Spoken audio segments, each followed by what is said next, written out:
Both law and philosophy are in the distinction drawing game.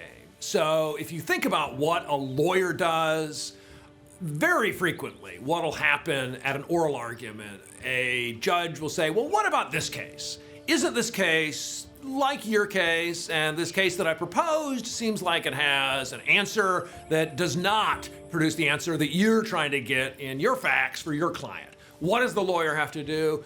Generally, a lawyer can respond to a question by either saying, well, you're wrong about the answer in that hypothetical, or the lawyer can draw a distinction between that case, the hypothetical that the judge has proposed, and the case before the court, the case that they're talking about. Drawing distinctions is the lawyer's game. You know who else is in the distinction drawing game? Philosophers. Philosophers love to either say there's a distinction between two kinds of things or say there's not a distinction. That's the history of the field ever since Plato. They've been saying this thing is distinct from this other thing, or this thing is like another thing. What is analogous to what? What is disanalogous from what? That's the name of the game, both in law and in philosophy. Both law and philosophy very, very much want not to be sloppy.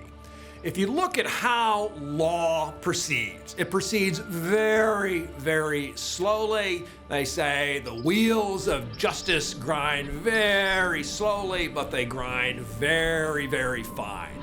And philosophy is one way to think of it. It's the art of thinking slowly, not jumping to conclusions, being careful about exactly what the premises are, taking arguments, turning them upside down, seeing if you can deny conclusions and run that as an argument for denying premises. That's exactly the kind of thing that happens in the law as well. We have premises, we have conclusions, we've got arguments from the premises to the conclusions, and we think about taking that argument and turning it upside down. So because both lawyers and judges and philosophers and philosophy students and people thinking about the subjects of philosophy, so ethics or epistemology or metaphysics, people thinking about either of these fields very much want not to be sloppy.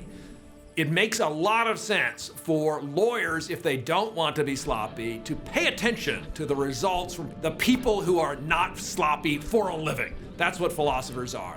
If you look at what, especially in the analytic tradition, sometimes philosophers, you look at what they do and you look at, well, you might think they've made no progress at all because they've been so focused on not being sloppy, being absolutely and totally rigorous. You might think, this isn't really any different from math. On the other hand, it's much better to make a very, very small amount of progress very securely than to jump ahead and do something that you're going to have to undo later because it turns out you've made a bunch of assumptions that turn out to be false.